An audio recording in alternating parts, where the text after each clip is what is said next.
अस्सलाम वालेकुम एवरीवन, मैं हूं Sabiya Sardar. Welcome back to another video. उम्मीद करती हूँ कि आप सब लोग बिल्कुल खैरियत से होंगे, ठीक ठाक होंगे और बहुत खुश होंगे। अल्हम्दुलिल्लाह मैं भी बिल्कुल ठीक ठाक हूँ। सुबह हो गई है, नाश्ता वगैरह भी हो गया है। अब नाश्ता वगैरह करने के बाद मैं अपने बेटे को लेकर ऊपर जा रही हूँ क्योंकि अब ये इसका ही टाइम होता है। नाश्ता करने के बाद इसको तैयार करना होता है, इसके चेंज कराना होता है या नहलाना वगैरह। आजकल ठंड है तो मैं इसको रोज़ नहीं नहला रही, तो बस अब जो है मैं इसको तैयार व्यार करूँगी। मौसम की सूरत हाल कुछ ऐसी है कि मॉरिशस में ठंड काफ़ी हो गई है और ये वाली ठंड मुझे 2 साल के बाद मिल रही है, तो मैं बड़ी खुश हूँ। मुझे वैसे ही ठंड बहुत पसंद है। तो मौसम आज इतना वैसे क्लाउडी नहीं है, आसमान थोड़ा साफ़ साफ़ है, लेकिन ठंड है। हवा चल रही है अच्छी खासी, एकदम से हवा तेज़ चलने लग जाती है और फिर एकदम से मौसम सही हो जाता है। ऐसा इसलिए होता है क्योंकि यहाँ पर साइक्लोन बहुत आते हैं। अभी जैसे सर्दियाँ तो यहाँ पर एंटी साइक्लोन बहुत आते हैं, तो जिसकी वजह से जो है ठंड काफ़ी हो जाती है, बारिशें होती हैं बहुत। और ये सामने वो पेड़ है जिस पे हर साल लाल रंग के फूल आते हैं, मैंने आपको दिखाया ही होगा। अभी ये बिल्कुल झड़ चुका है, तो जब नया साल स्टार्ट होने लगेगा जैसे अक्टूबर के एंड से, तो इस पे लाल लाल पौधे आने शुरू हो जाएंगे, मतलब फूल आने शुरू हो जाएंगे। तो मैं आपको ज़रूर दिखाऊंगी, मैं हर बार ही दिखाती हूँ, तो इस बार भी इंशाल्लाह दिखाऊंगी। तो बस यहाँ पर अपना काम करने के बाद, मतलब अपने बेटे को तैयार करने के बाद मैं जो हूँ फ्री हो गई थी। तो यहाँ पर जो है मैं कैल्शियम की टैबलेट वगैरह ले रही हूँ आजकल, जो कि बहुत ज़रूरी है और हर किसी को लेनी ही चाहिए। ऐसा लगता है इसको पीने के बाद ना एनर्जी आ गई, क्योंकि आज मुझे बहुत भारी काम करना है और ये मैं ज़िंदगी में पहली दफ़ा कर रही हूँ। तो वैसे भी मैं रोज़ एक दिन छोड़कर एक दिन मैं ये पी लेती हूँ। इसके अलावा साथ में जो है ऑरेंज एप्पल वगैरह भी मैं ले लेती हूँ 12-1 बजे तक, मतलब लंच से आधा पौना घंटा पहले मैं ले लेती हूँ ये भी। वो भी मैं कभी, मतलब हर रोज़ नहीं लेती, कभी कभी स्किप भी कर देती हूँ। जब मैं जिस दिन ये वाली कैल्शियम की टैबलेट लेती हूँ तो उस दिन फिर मैं फ़्रूट इतना नहीं लेती। जिस दिन मैं ये नहीं लेती तो मैं उस दिन फ़्रूट ले लेती हूँ। तो बस यहाँ पर ये रेडी हो चुकी है। अच्छा, हम पाकिस्तान में जब पीते थे ना, तो वो ऑरेंज अगर फ्लेवर में होती थी तो वो ऑरेंज रंग की हो जाती थी। ये इसका रंग ही चेंज नहीं हो रहा था और ये मैंने आज पहली दफ़ा ही पी है। तो खैर टेस्ट इसका ऑरेंज वाला ही था, मज़े की थी, मुझे मज़ा आ रहा था और मैंने ना थोड़े ठंडे पानी में डाल के इसको पी थी। तो बस कैल्शियम की टैबलेट पीने के बाद फिर रूम वूम ठीक किया थोड़ा और उसके बाद मैं नीचे आ गई थी किचन में, क्योंकि मुझे आज इतना भारी काम करना था। मुझे बनाना था पाए। वैसे इरादा तो मेरे हस्बैंड का था बनाने का, लेकिन इतनी रात को इतनी ठंड में वो बनाने के लिए रखते, तो मैंने सोचा कि मैं ही बना दूँगी सुबह और ये दोपहर तक बन के तैयार हो जाएंगे। अब मुझे ये अंदाज़ा है ही नहीं कि कितने पाए हैं, क्योंकि मैं पहली दफ़ा बना रही हूँ। और इसकी रेसिपी मैंने अपनी अम्मी से ली थी, जो मेरी अम्मी जिस रेसिपी से बनाती हैं, तो मैंने सेम वही रेसिपी फ़ॉलो की। उनसे कॉल करके मैंने पूछ लिया था कि आप किस तरह बनाती हैं, वही वही सब बनाएं। लेकिन भले आप किसी से किसी की रेसिपी ले लें, लेकिन उनके हाथ का जायका तो नहीं ना आपके हाथ में आ सकता। खैर मैंने ट्राई बहुत की। यहाँ पर मैंने पाए को अच्छी तरह धो के बहुत हल्की आग पे रख दिया था, जब तक मैंने बाकी सारे मसाले तैयार किए। सबसे पहले मैंने ये 4 प्याज काट के डाली हैं इसके अंदर, मीडियम साइज़ की। और फिर उसके अंदर हमने डालनी है स्पाइसेस। अच्छा, इसके अंदर टमाटर शमाटर कोई नहीं डलते, इसके अंदर सिर्फ प्याज डलती है और मसाले वगैरह डलते हैं और फिर इसको पकने के लिए रख दिया जाता है। यहाँ पर मैंने जो है 1 टेबल स्पून, बल्कि 1 टेबल स्पून नहीं, मैंने 2 टेबल स्पून लिया था लाल मिर्ची। हल्दी मैंने इतनी डाली है क्योंकि यहाँ की हल्दी का जो है ना टेस्ट कम और रंग ज़्यादा होता है, जब बहुत ज़्यादा डाल दो तो बहुत पीला हो जाता है। यहाँ पर फिर मैंने 1 टेबल स्पून धनिया भर के डाला है। इसके बाद ही मैंने आधा चम्मच डाल दिया था और फिर नमक मैंने अभी इतना डाला है, जब ये पक जाएंगे तो फिर बाद में लास्ट में मैं नमक चेक कर लूँगी।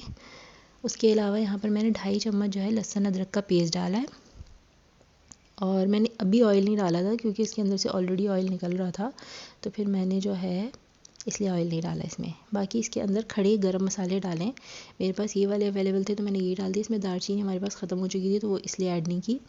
बाकी ये सारे गरम मसाले मैंने इसके अंदर डालें और इसके अंदर ऑलरेडी पहले से पानी मैंने डाला हुआ था और फिर इसको मैंने गलने के लिए रख दिया मिक्स करके।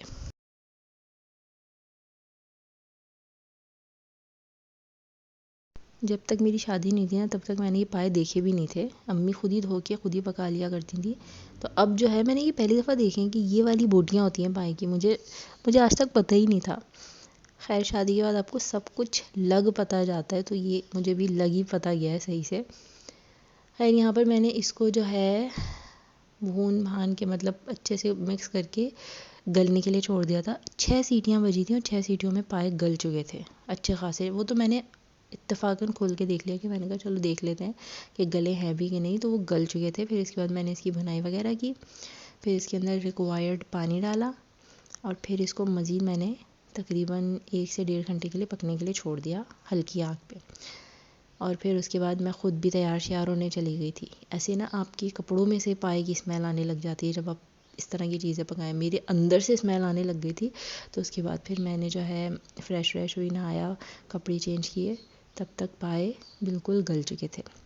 उसके बाद जो है इसके अंदर मैंने नमक वगैरह ऐड किया था, क्योंकि नमक मैंने उस वक्त बहुत ही कम डाला था। नमक वगैरह ऐड किया, इसको मज़ीद दोबारा पकाया अच्छे से। मतलब नमक ऐड करने के बाद मैंने 10 मिनट इसको तेज़ आग पे अच्छे से पकाया और फिर इसके अंदर मैंने लगाया था प्याज का भगार, जो कि जैसे जैसे मेरी अम्मी ने कहा था मैंने वैसे वैसे सब कुछ कर लिया। प्याज का भगार लगाने के बाद मेरे जो पाए थे वो तकरीबन मैंने 2-2:30 बजे तक बिल्कुल रेडी करके छोड़ दिया। और फिर जो है मैंने जाकर आराम किया, क्योंकि ये आपको सिर्फ वीडियो में बहुत थोड़ी सी चीज़ दिख रही है, लेकिन इसको पकाने के लिए ना मेरे दिन के पूरे 4 से 5 घंटे लगे। अच्छा, यहाँ पर मैं एक चीज़ मेंशन करना भूल गई। जब मैं पाए को भून रही थी तो तब मैंने उसके अंदर ऑयल ऐड कर दिया था, तकरीबन 1.5 प्याली अच्छा खासा भर के ऑयल ऐड किया था। फिर मैंने भुना था और फिर पानी डाला था, ताकि पाए में से इतना भी ऑयल नहीं निकलता कि वो पूरा हो जाए। इसीलिए फिर मैंने बाद में इसके अंदर ऑयल ऐड कर दिया था। और क्योंकि इतनी मेहनत सर्दी में आपको करनी ही पड़ती है, क्योंकि सर्दियों की सौगात है, गर्मी में वैसे ही नहीं खाया जाता, गर्म होता है। और लिटरली मज़ा आ रहा था, जैसे ना सूप जैसा बन गया था। लेकिन वही बात है ना, जो आपकी अम्मी के हाथ में जायका है ना, वो आपके हाथ में आ ही नहीं सकता। तो वो चीज़ अम्मी वाली नहीं आई। जब मैं खाने लगी ना तो वो मिसिंग थी, थोड़ी सी नहीं, बहुत ज़्यादा ही मिसिंग थी। तो खैर, लेकिन कोई नहीं, थोड़ी सी कोशिश हमने की और वो हो गई।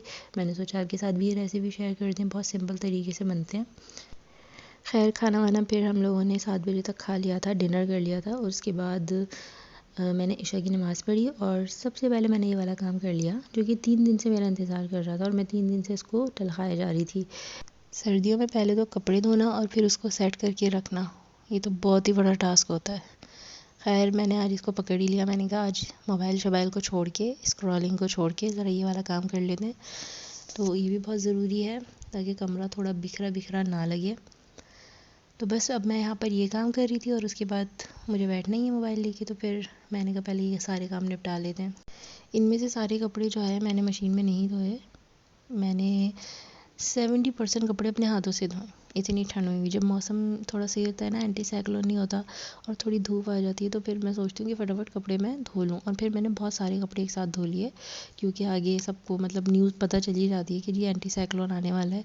फिर आपके 4-5 दिन कहीं नहीं जाते, ठंड इतनी होती है, आपके कपड़े नहीं सूख रहे होते, बारिश होती रहती है। तो इसीलिए फिर जैसे ही मौसम सही होता है फिर मैं ये काम कर देती हूँ।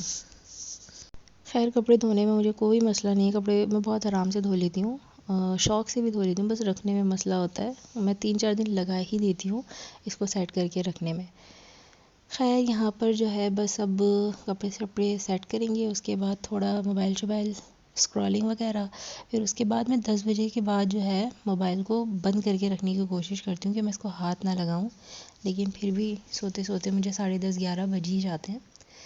लेकिन मैं तैयारी जो है 10 बजे से ही शुरू कर देती हूँ, क्योंकि सबसे पहले मुझे अपने बेटे को सुलाना होता है, उसके बाद मैं ख़ुद सोती हूँ। और मैंने उसकी ऐसी रूटीन बना दी है कि बस वो लेट जाए 10 बजे तक, ताकि इंशाल्लाह जब वो स्कूल जाने लगेगा तो उसकी रूटीन बिल्कुल सेट हो, वो टाइम से सो जाए।